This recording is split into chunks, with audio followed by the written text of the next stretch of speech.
Welcome to రవికిరణాలు. ముందుగా headlines చూద్దాం. మొంతా తుఫాను బాధితులకు ఏపీ ప్రభుత్వం ఆర్థిక సాయం. పునరావాస కేంద్రాల్లో ఉన్నవారికి తొలి దశలో సాయం. ప్రతి వ్యక్తికి 1000 రూపాయలు, కుటుంబానికి గరిష్టంగా 3000 రూపాయలు. ఇళ్లకు వెళ్లే ముందు బాధితులకు నేరుగా నగదు అందజేత. మొంతా తుఫాన్ నేపథ్యంలో ప్రజలు అప్రమత్తంగా ఉండాలని సూచించిన మంత్రి సీతక్క. క్షేత్రస్థాయిలో అధికారులు అందుబాటులో ఉండాలని సూచన. మత్స్యకారులు వేటకు వెళ్లొద్దన్న మంత్రి సీతక్క. అత్యవసరమైతే తప్ప ప్రజలు ఎవరూ బయటకు రావద్దని విజ్ఞప్తి. కరేబియన్ దేశం జమైకాను వణికిస్తున్న మెలిస్సా. భారీ వరదల కారణంగా ఇప్పటికే 3 ప్రాణాలు కోల్పోయినట్లు సమాచారం.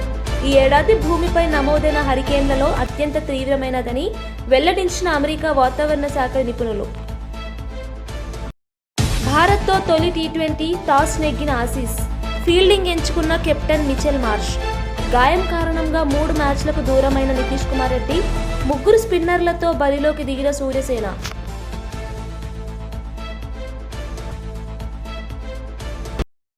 మొంతా తుఫాను కారణంగా నిరాశ్రయులైన బాధితులను ఆదుకునేందుకు ఆంధ్రప్రదేశ్ ప్రభుత్వం చర్యలు ప్రారంభించింది. తుఫాను ప్రభావంతో పునరావాస కేంద్రాల్లో తలదాచుకుంటున్న వారికి తక్షణ ఆర్థిక సాయం అందించాలని కీలక నిర్ణయం తీసుకుంది. ఈ మేరకు కేంద్రాల్లో ఉన్న ప్రతి వ్యక్తికి 1000 రూపాయల చొప్పున, ఒక కుటుంబానికి గరిష్టంగా 3000 రూపాయల వరకు నగదు అందించాలని ప్రభుత్వం ఉత్తర్వులు జారీ చేసింది. ఈ విషయంపై విపత్తు నిర్వహణ శాఖ special chief secretary Sai Prasad బుధవారం ఆదేశాలు జారీ చేశారు. పునరావాస కేంద్రాల నుంచి బాధితులు తమ ఇళ్లకు తిరిగి వెళ్లే సమయంలో ఈ నగదును నేరుగా అందించాలని స్పష్టం చేశారు. 3 లేదా అంతకంటే ఎక్కువే మంది సభ్యులు ఉన్న కుటుంబాలకు 3000 రూపాయల సాయం అందుతుంది. ఈ తక్షణ సాయం బాధితుల రోజువారీ అవసరాలకు, అత్యవసర ఖర్చులకు ఉపయోగపడుతుందని అధికారులు తెలిపారు.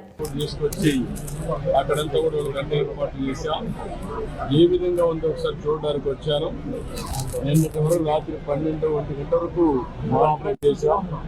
ఈ రోజు కూడా ఎక్కడికక్కడ చూస్తే కరెంట్ మొత్తం పోతే దాన్ని కూడా ఎప్పటికప్పుడు అత్యవసర పరిస్థితులను ఆఫ్ చేశాం. మళ్ళీ రివైవ్ చేశాం. 4 సబ్స్టేషన్లు తప్ప అన్ని సబ్స్టేషన్ల కరెంటు ఇచ్చి 2 గంటల లోపలనే మొత్తం కరెంట్ ఇచ్చే పరిస్థితికి వస్తున్నాం. అన్ని కూడా పర్యవేక్షిస్తున్నారు.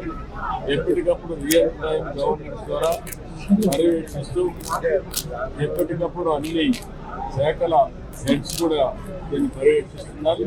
కలెక్టర్ సమర్థవంతంగా పనిచేస్తున్నారు. చాలా వరకు ఒక మాట చెప్పాలంటే చాలా తుఫాను చూశారు, చాలా సంక్షోభాలు చూశారు. కానీ ఈసారి మాత్రం జిల్లా యంత్రాంగం, అదేవిధంగా రాష్ట్రంలో ఉండే అధికార యంత్రాంగం, ప్రజాప్రతినిధులు కలిసి సమిష్టిగా పనిచేశారు. ప్రజలకు ప్రత్యేకంగా ఉపయోగపడ్డారు. రాబోయే తొందరలోనే మిగిలిన ఏవైతే ముందు ప్రిపేర్నెస్ వల్ల చాలా వరకు జటిలమైన సమస్యని చాలా సమర్థవంతంగా ఎదుర్కొన్నాం. నిన్న అందుకనే రెస్క్యూ కూడా మీరు చూస్తే 2 తప్ప ఎక్కడ చనిపోయే పరిస్థితి లేకుండా మనం కాపాడుకోగలిగాం. ఇప్పుడు వీళ్ళందరికీ రిలీఫ్ కానీ మనం అనుకున్న ప్రకారం ఇవ్వాల్సిన అవసరం ఉంది. అవి కూడా ఆదేశాలు ఇచ్చారు. రాష్ట్రం మొత్తం మీద శ్రీకాకుళం నుంచి తిరుపతి వరకు మోస్ట్ ఎఫెక్ట్ అయిన తుఫాన్గా ఉంది. మీరు ఏరియల్ సర్వే కూడా చూశారు. హైయెస్ట్ ఏ జిల్లాకి ఎక్కువ డ్యామేజ్ జరిగే అవకాశం అంటే రకరకాలుగా ఉంది. వరి పంట కొంతవరకు దెబ్బతినింది. హార్టికల్చర్ పంట కొంత దెబ్బతినింది. కొన్ని జిల్లాల్లో విపరీతంగా వర్షాలు పడ్డాయి. ఈరోజు నెల్లూరు, ప్రకాశం, బాపట్ల దగ్గర, పరచూరు ఆ ఏరియాలో నేను ఏరియల్ సర్వేలు చూశాను. ఎక్కువ నీటితో మొత్తం కూడా ముంపు గురైంది. ఇక్కడికి వచ్చే కొద్దికి గాలి విపరీతంగా వచ్చింది. అది కూడా ఒక 70-75 కిలోమీటర్ స్పీడే వచ్చింది. అదే కానీ ఇంకా ఎక్కువ వచ్చుంటే మళ్ళీ కొబ్బరి చెట్ల కలిపి ప్రమాదం వచ్చేది. ఆ పెను ప్రమాదం తప్పే పరిస్థితి వచ్చేది. అయితే అన్ని కూడా ఎన్యూమరేట్ చేస్తాం. కొంత నష్టం జరిగింది. కోనసీమ విపత్తి కింద చూడొచ్చు అంటారు. కేంద్రం నుంచి సహకారం ఏ రకంగా? ఇప్పటికే ప్రధానమంత్రి మోడీ కూడా స్పందించారు. అందరూ స్పందించారు. మనం కూడా జాగ్రత్తలు తీసుకున్నాం. ఇక్కడ ఆస్తి నష్టం మొంతా తుఫాన్ దృష్ట్యా రాష్ట్ర వ్యాప్తంగా ప్రజలు అప్రమత్తంగా ఉండాలని మంత్రి సీతక్క విజ్ఞప్తి చేశారు. తుఫాన్ ప్రభావం తీవ్రంగా ఉండే అవకాశం ఉన్నందున మత్స్యకారులు వేటకు వెళ్లరాదని సూచించారు. అవసరం తప్ప ఎవరూ బయటకు రావద్దని హెచ్చరించారు. క్షేత్రస్థాయిలో అధికారులు అందుబాటులో ఉండి సహాయక చర్యలు చేపట్టాలని ఆదేశించారు. ప్రజల ప్రాణాలు ప్రమాదంలో పడకూడదని ప్రభుత్వం అన్ని చర్యలు తీసుకుంటోందని తెలిపారు. సూచనలు చేస్తూ ప్రజలు కూడా వర్షాలు పడుతున్న సందర్భంగా బయటికి రావడం కానీ, పశువులను బయటికి దొరికిరావడం కానీ, చేపల వేటకు కానీ అటు రాకుండా, ఎందుకంటే ఈదురుగాలు కూడా బాగా వీస్తున్న నేపథ్యంలో అందరూ అప్రమత్తంగా ఉండాలని పేరున కోరుకుంటూ అందరికీ నమస్కారాలు. జాగ్రత్తగా ఉండాలి, స్వీయ నియంత్రణ పాటించాలి. అదేవిధంగా వాగులు దాటే ప్రయత్నం చేయకూడదు. మరి అదేవిధంగా చెరువులకు చేపల వేటకు కూడా పోకుండా ఉండాల్సిందిగా కోరుతున్నాం. ఈ చల్లగా వస్తున్నటువంటి ఈదురుగాలతో కూడా కొంత హెల్త్ ప్రాబ్లం ఉన్నటువంటి వాళ్లకు ఇంకా ఎఫెక్ట్ అవుతుంది కాబట్టి ఇళ్ల నుంచి బయటకు రావద్దని. ప్రధాని మోదీపై ప్రశంసల వర్షం కురిపించిన ట్రంప్, భారత ప్రధాని నరేంద్ర మోదీపై అమెరికా అధ్యక్షుడు డొనాల్డ్ ట్రంప్ మరోసారి ప్రశంసల వర్షం కురిపించారు. మోదీ చాలా మంచి వ్యక్తి, దృఢమైన నాయకుడు అని కొనియాడారు. భారత్తో గొప్ప వాణిజ్య ఒప్పందం కుదుర్చుకునే అవకాశం ఉందని ఆశాభావం వ్యక్తం చేశారు. భారత్ పాక్ ఉద్రిక్తతలను తగ్గించడంలో తానే కీలక పాత్ర పోషించానని ట్రంప్ తెలిపారు. మోదీతో తన స్నేహం కొనసాగుతుందని, రెండు దేశాల మధ్య సంబంధాలు మరింత బలపడతాయని పేర్కొన్నారు. అంతర్జాతీయ వేదికలపై భారత్ ప్రభావం పెరుగుతోందని అన్నారు. We have a great relationship. Likewise, the Prime Minister of Pakistan is a great guy, and the Field Marshal, they have a Field Marshal. You know why he's a Field Marshal? He's a great fighter. He really is. He's a great guy, too. And so I know them all. And I'm reading that 7 planes were shot down. They're going at it, and they're really starting to go. And it's a big thing. These are 2 nuclear nations, and they're really going at it. And I called Prime Minister Modi. I said, we can't make a trade. No, we must make a trade deal. I said, no, we can't. You're starting a war with Pakistan. We're not going to do it. And then I called Pakistan. I said, we're not going to do trade with you because you're fighting with India. And, 2 nuclear nations. And they said, no, you should let us fight. They both said that. They're warring. They're strong people, I'll tell you what. Prime Minister Modi is the nicest looking guy. He says, and have your father like, he's a killer. He's tough as hell. No, we will fight. I said, whoa, this is the same man that I know. But after a little while, and they're good people, and after literally 2 days, they called up and they said, we understand, and they stopped fighting. How is that? Isn't that amazing? Now, you think Biden would have done that? I don't think so. Most people wouldn't have thought of it, but,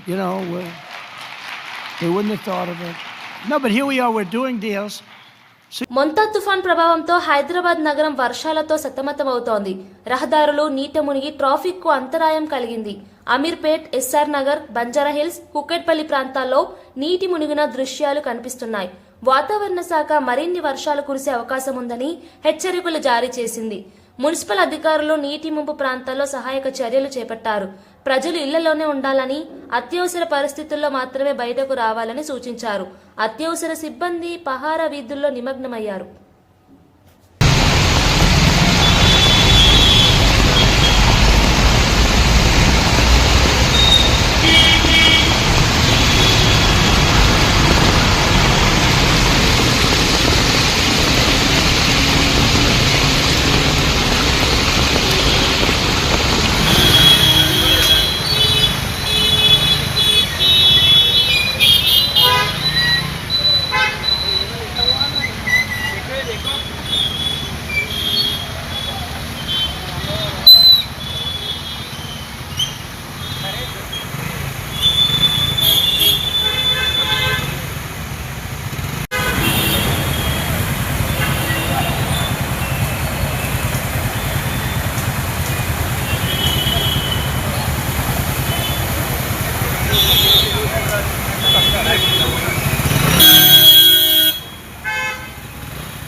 రాష్ట్రపతి ద్రౌపది ముర్ము హర్యానాలోని అంబాలా వైమానిక స్థావరంలో Rafale యుద్ధ విమానంలో ప్రయాణించి చరిత్ర సృష్టించారు. భారత సాయుధ దళాల సర్వసైన్యాధ్యక్షురాలిగా రఫేల్ యాత్ర చేసిన తొలి రాష్ట్రపతిగా నిలిచారు. పైలట్లతో మాట్లాడి యుద్ధ విమానంలోని సాంకేతిక వివరాలను తెలుసుకున్నారు. సైనికుల ధైర్య సాహసాలను కొనియాడి దేశ భద్రత కోసం వారు చేస్తున్న సేవలకు కృతజ్ఞతలు తెలిపారు. ఈ ఘటనతో భారత వైమానిక దళ చరిత్రలో కొత్త అధ్యాయం ప్రారంభమైందని రక్షణ మంత్రిత్వ శాఖ ప్రకటించింది.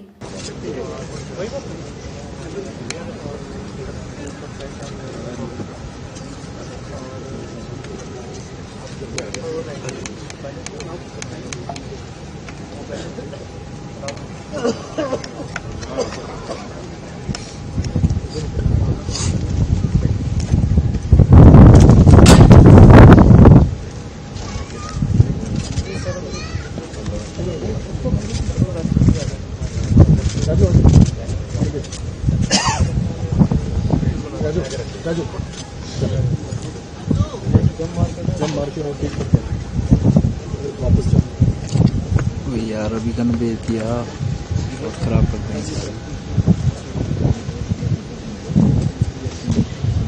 ले ये सारी मूवी आ गई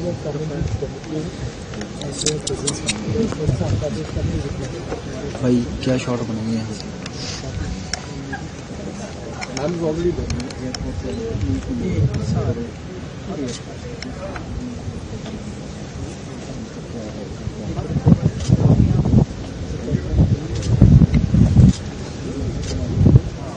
कवर ही हो गया सारा कुछ।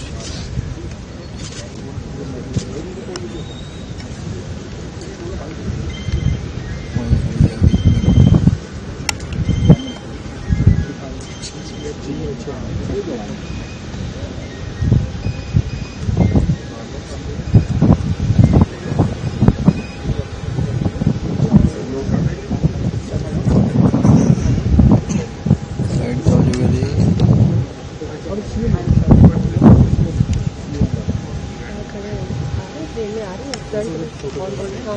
after I think was there coming for the photograph on board. Sorry, cyclone Montha ప్రభావంపై విశాఖపట్నం ఎంపీ శ్రీ భారత్ స్పందించారు.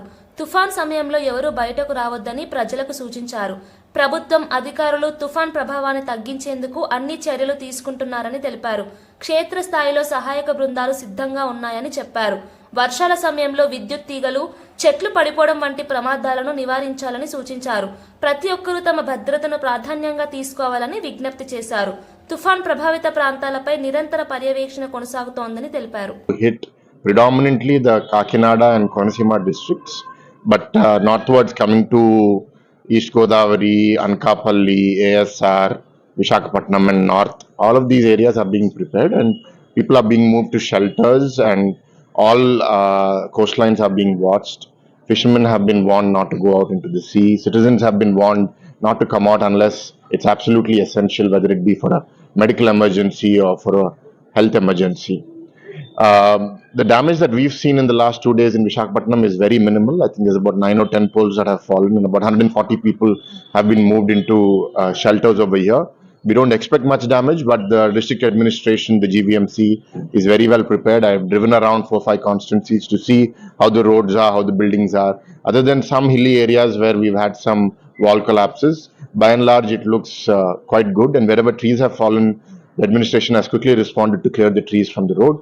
But the advice, warning given to all citizens is please don't come out of your homes. Please go back home. If you are living right on the coast, please move to a relief center, a rescue center. Cyclone Montha అధికారికంగా ఆంధ్రప్రదేశ్ తీరాన్ని దాటింది. భారత వాతావరణ శాఖ ప్రకారం మచిలీపట్నం మరియు కళింగపట్నం మధ్య తుఫాన్ తీరం దాటిందని వెల్లడించింది. ప్రస్తుతం ఇది ఉత్తర పశ్చిమ దిశగా కదులుతోందని పేర్కొంది. తుఫాన్ ప్రభావంతో గాలులు బలంగా వీచి వర్షాలు కురుస్తున్నాయి. రాష్ట్ర ప్రభుత్వం అత్యవసర పరిస్థితులను సిద్ధమైందని అధికారులు తెలిపారు.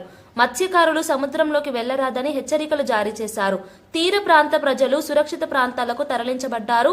నష్టం అంచనా వేయడానికి బృందాలు పంపినట్లు సమాచారం. में है उसकी जो पोजीशन है आंध्र प्रदेश और जनम कोस्ट के पास जो है बनी हुई है लैटिट्यूड 16.2 डिग्री नॉर्थ और लॉन्गिट्यूड 81.8 डिग्री ईस्ट के ऊपर है, जो कि 60 किलोमीटर ईस्ट ऑफ मछलीपट्टनम है, आंध्र प्रदेश के जो शहर है वहां से 100 किलोमीटर साउथ वेस्ट डायरेक्शन है काकीनाडा से आंध्र प्रदेश से, और 230 किलोमीटर है south west of Visakhapatnam Andhra Pradesh के, और 480 kilometre south west of Gopalpur हमारे उड़ीसा के दूरी पे बना हुआ है। लैंडफॉल प्रोसेस अभी भी कंटिन्यू कर रही है। ये सीवियर साइक्लोनिक जो है 90 से 100 किलोमीटर प्रति घंटा, गस्टिंग टू 110 किलोमीटर प्रति घंटा की रफ्तार से इंटेंसिटी इसकी स्पीड की बनी हुई है। फोरकास्ट की बात करें तो यह नॉर्थ वेस्टवर्ड मूव करेगा और ये क्रॉस करेगा ये आंध्र प्रदेश और यनम कोस्ट बिटवीन मछलीपट्टनम और कलिंगापट्टनम तो to the south of Kakinada अगले दो घंटे में as a severe cyclonic storm with maximum sustainable wind जब क्रॉस करेगा उस टाइम पे इसकी विंड 90 से 100 किलोमीटर प्रति घंटा, गस्टिंग टू 110 किलोमीटर प्रति घंटा की बनी रहेगी। हम उम्मीद रख रहे हैं कि अगले 2 घंटे में ये लैंडफॉल जो प्रोसेस ये कंटिन्यू चलती रहेगी अगले 2 घंटे तक। జూబ్లీహిల్స్ బీఆర్ఎస్ అభ్యర్థి నవీన్ యాదవ్ చేసిన బెదిరింపు వ్యాఖ్యలపై ఆర్ఎస్ ప్రవీణ్ కుమార్ తీవ్రంగా స్పందించారు. జూబ్లీహిల్స్ నీ జాగీరా అంటూ ప్రశ్నించారు. ఎన్నికల ముందు నుంచే బెదిరింపులు మొదలుపెట్టడం దారుణమని అన్నారు. నవీన్ యాదవ్ గెలిస్తే ప్రజలకు మరింత ఇబ్బందులు తప్పవని పేర్కొన్నారు. కేసీఆర్ అందరికీ తిండి పెడితే వీళ్లు కేసులు పెడతారంటూ తీవ్ర వ్యాఖ్యలు చేశారు. నవంబర్ 11న జూబ్లీహిల్స్ ప్రజలు కాంగ్రెస్ కి బుద్ధి చెప్పబోతున్నారని ప్రవీణ్ వ్యాఖ్యానించారు. మేము తలుచుకుంటే జైలుకి వెళ్ళి ఈ జూబ్లీహిల్స్కి వెళ్ళి బయటకు పోలేమంటే మరి ఆయన చూసుకుంటూ కూర్చున్నారు, ఎంజాయ్ చేస్తున్నారు. వాళ్ళే మఫ్టీలలో మొత్తం కూడా ఈ నవీన్ యాదవ్కు ఇక వీళ్ళకి సపోర్ట్ చేస్తూ ఉన్నారు. మరి బీజేపీలు ఎక్కడ పోయినరు? బీజేపీలు నవీన్ యాదవ్ ఇద్దరు కలిసి ప్రచారం చేస్తూ ఉన్నారు. కుల్లం అర్థమవుతున్నది.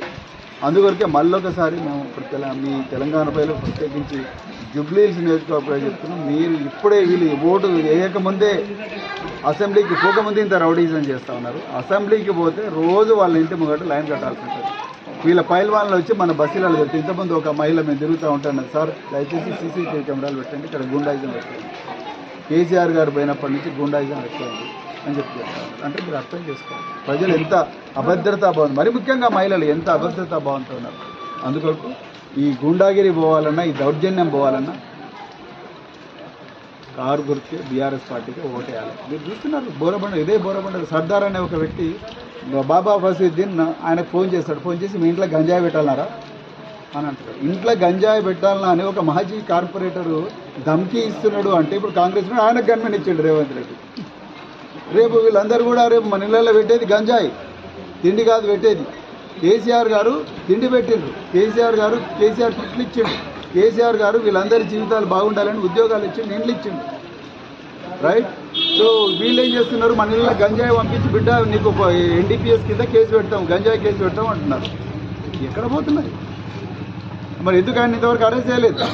ఎక్కడ పోయిన డీసీపీలు ఏసీపీ? మొంతా తుఫాన్ ప్రభావంతో మహబూబాబాద్ జిల్లాలోని డోర్నకల్ రైల్వే స్టేషన్ వద్ద రైలు పట్టాలపైకి వరద నీరు చేరింది. ఫలితంగా గోల్కొండ ఎక్స్ప్రెస్, కోనార్క్ ఎక్స్ప్రెస్ రైళ్లు నిలిపివేయబడ్డాయి.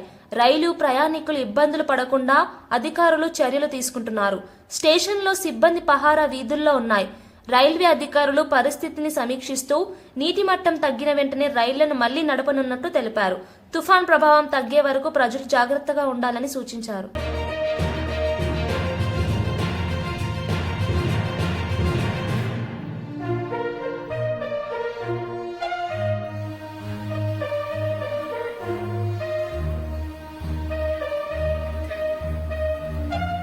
యూసఫ్గూడలో సినీ కార్మికుల సభలో ఎన్నికల కోడ్ ఉల్లంఘన చేసినట్టు సీఎం రేవంత్ రెడ్డిపై బీఆర్ఎస్ పార్టీ తీవ్రంగా విమర్శించింది. ఎన్నికల నిబంధనలను తెలిసే కూడా హామీలు ఇచ్చారని మాజీ మంత్రి గంగుల కమలాకర్ ఆరోపించారు. సినీ కార్మికులను బలవంతంగా సభకు హాజరు చేయించారని, మెడపై కత్తిపెట్టి తెచ్చారన్నారు. ప్రజల ముందు అబద్దాలు చెబుతూ రేవంత్ రాజకీయ నాటకం ఆడుతున్నారని విమర్శించారు. అల్లు అర్జున్ అరెస్ట్ చేసినట్లు వీరిని అరెస్ట్ చేయాలని డిమాండ్ చేశారు. సుమోటోగా ఈరోజు కేసు పెట్టాలని చెప్పి మేము ప్రధానంగా బీఆర్ఎస్ పార్టీ డిమాండ్ చేస్తున్నది. సినిమా కార్మికులందరినీ, సినిమా రంగంలో అందరూ పిలిచి అసలైన సినిమా వాళ్ళకు చూపించండి. నిన్న వాళ్ళే ప్రజలకు సినిమా చూపిస్తారు, కానీ వాళ్ళకే అబద్ధాలు చెప్పి ఒక సినిమాను చూపించొచ్చిండు రేవంత్ రెడ్డి గారు. ఒక్కటి మాత్రం చెప్పగలుగుతాం, నిన్న మార్నింగ్ వరకు అందరు ప్రొడ్యూసర్లు సినిమా షూటింగ్ స్టార్ట్ చేసుకున్నారు. ఇంకొక గంట వరకు అయితే సినిమా షూటింగ్ స్టార్ట్ అయితే లోపల మెసేజ్ పంపి ఈరోజు మీరు అందరూ సీఎం మీటింగ్కు రావాలని చెప్పేసి బలవంతంగా మేడ మీద కత్తి పెట్టి తీసుకపోయారు. నిజంగానే ప్రేమ ఉండి రేవంత్ రెడ్డి గారి స్పీచ్ వినాలే, రేవంత్ రెడ్డి గారి మీటింగ్కి పోవాలని చెప్పి ప్రేమ ఉంటే ఆ రోజు నిన్న మొత్తం సినిమా షూటింగ్లు క్యాన్సిల్ చేసుకుందరు మొన్ననే. కానీ సినిమా షూటింగ్లు స్టార్ట్ అయ్యే ఒక అరగంట ముందటనే వీళ్ళు మెడ మీద కత్తి పెట్టి వస్తావా సస్తావా అని చెప్పేస్తే పాపం భయంగా బిక్కున ఎక్కడ మమ్మల్ని అల్లు అర్జున్ లోపలేసే మమ్మల్ని లోపల తిరగదు భయంతో నిన్న అందరుడంగా సాయంత్రం అటెండ్ అయింది చూసాము. టీటీడీ గోశాల నిర్వహణలో లోపాలున్నాయని భూమన కరుణాకర్ రెడ్డి తీవ్ర వ్యాఖ్యలు చేశారు. బిఆర్ నాయుడు కూడా ఇదే విషయాన్ని చెప్పాడని గుర్తు చేశారు. తాను చెప్పగానే మత విద్వేషాలు రెచ్చగొడుతున్నారని కేసు పెట్టారని ఆవేదన వ్యక్తం చేశారు. అదే మాటలు చైర్మన్ చెబితే ఎలాంటి చర్యలు తీసుకుంటారో ప్రశ్నించారు. గోవుల సంరక్షణలో నిర్లక్ష్యం అంగీకారయోగ్యం కాదని భూమన అన్నారు. టీటీడీ పరిపాలనలో పారదర్శకత ఉండాలని, భక్తుల విశ్వాసం దెబ్బతినకూడదని హెచ్చరించారు.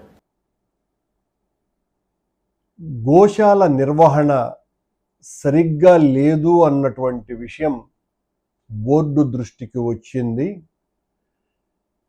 కనుక గోశాల నిర్వహణను సరిగ్గా నిర్వహించటానికి ఒక ప్రత్యేకమైనటువంటి కమిటీని వేసి, ఎక్స్పర్ట్స్ కమిటీని వేసి గోశాలను స్వచ్ఛంద సేవా సంస్థలకు ఎవరికైనా కూడా చాలా ప్రముఖమైనటువంటి సంస్థలకు ఇచ్చేటువంటి ఆలోచన ఉన్నది.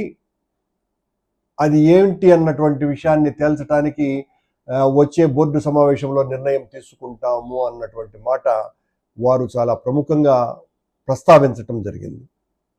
నేను బిఆర్ నాయుడు గారికి ఈ సందర్భంగా గుర్తు చేస్తున్నా, సరిగ్గా ఏప్రిల్ నెలలో నేను గోశాల నిర్వహణ సరిగ్గా లేనందువలనే గోవులకు అపాయకరమైనటువంటి పరిస్థితి వచ్చింది, గోవుల మరణాలు జరుగుతున్నాయి అని నేను చెబితే ఇదే పాలక మండలి అధ్యక్షులు బిఆర్ నాయుడు గారు నా మీద మంత్రి నారా లోకేష్ తుఫాన్ ప్రభావం నేపథ్యంలో ప్రజలకు అప్రమత్తంగా ఉండాలని సూచించారు.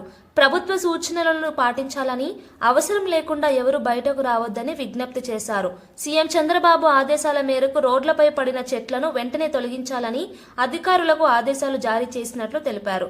తుఫాన్ కారణంగా విద్యుత్, నీటి సరఫరాలో అంతరాయం ఏర్పడితే వెంటనే చర్యలు తీసుకోవాలని అన్నారు. అన్ని జిల్లాల్లో అధికారులు సిద్ధంగా ఉన్నారని, ప్రజల భద్రతే ప్రభుత్వ ప్రాధాన్యమని స్పష్టం చేశారు. అనేది ఒక నిర్ణయం తీసుకున్నాం, తగిన చర్యలు కూడా తీసుకుంటాం. ఆర్ఎన్బికి వచ్చే గల 7,289 అంటే జేసీబీలు, క్రెయిన్స్, వెహికల్స్ కూడా ఏర్పాటు చేసుకున్నాం. ఎందుకంటే ఎక్కడన్నా బ్లాకేజ్ అయినా ఇమీడియట్ గా రెస్టోర్ చేయాలి, ట్రాఫిక్ ఎలాంటి ఇబ్బంది ఉండకూడదని అది కూడా టీమ్స్ రెడీ చేసుకుంటాం జరిగింది. తాగునీరు సంబంధించిన వాటర్ ట్యాంకర్స్ పొజిషన్ చేసుకున్నాం. సిపిడబ్ల్యూ స్కీమ్స్, ఎందుకంటే తిట్లీ దగ్గర నేను నేర్చుకుంది అప్పుడు గతంలో పంచాయతీరాజ్ గ్రామీణాభివృద్ధి శాఖ మంత్రిగా పనిచేసే కనుక కరెంటు పోయినప్పుడు ప్రధాన ఇంపాక్ట్ అయ్యేది సిపిడబ్ల్యూ స్కీమ్స్.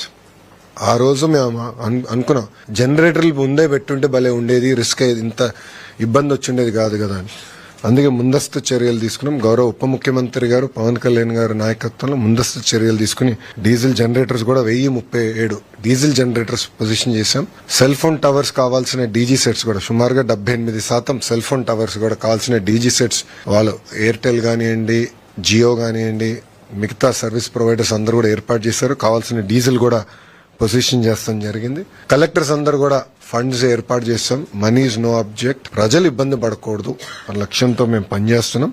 ఇక్కడ ప్రజలు నేను ఒక విషయం కోరాలనుకుంటున్నాం, దయచేసి అనకాపల్లి జిల్లా నర్సీపట్నం ప్రాంతంలో తుఫాన్ ప్రభావిత ప్రాంతాలను స్పీకర్ అయ్యన్న పాత్రుడు పరిశీలించారు. బాధితులను పరామర్శించి ఇళ్ల మరమ్మతులకు ఆర్థిక సహాయం ప్రకటించారు. పశుదానా కొనుగోలుపై 50% సబ్సిడీ ఇవ్వనున్నట్లు తెలిపారు. తుఫాన్ కారణంగా నష్టపోయిన రైతులను ఆదుకోవడానికి ప్రభుత్వం సిద్ధంగా ఉందని చెప్పారు. అధికారులు నష్టపరిహారం వివరాలను సేకరించి వెంటనే చర్యలు చేపట్టాలని ఆదేశించారు. తుఫాన్ వల్ల ఇబ్బందులు ఎదుర్కొంటున్న ప్రజలకు అన్ని రకాల సాయం అందిస్తామని భరోసా. మన ముఖ్యమంత్రి గారు నారా చంద్రబాబు నాయుడు గారు, డిప్యూటీ సీఎం గారు పవన్ కళ్యాణ్ గారు ఈ తుఫాను తీవ్రతను ముందుగానే ఊహించి అధికార యంత్రాలని అలాగే ప్రజల్ని అప్రమత్తం చేసిన సంగతి మనం చూసాం. దీనివల్ల ఏమైందంటే అందరూ కూడా అప్రమత్తమై ఎక్కువ నష్టం జరగకుండా తక్కువ నష్టంతో బయటపడే అవకాశాలు మనకు కల్పించాయి. ప్రభుత్వ ఆదేశాలతో అధికారులు తక్షణమే రంగంలోకి దిగి ప్రభుత్వ ప్రభావాన్ని తగ్గించగలిగారు.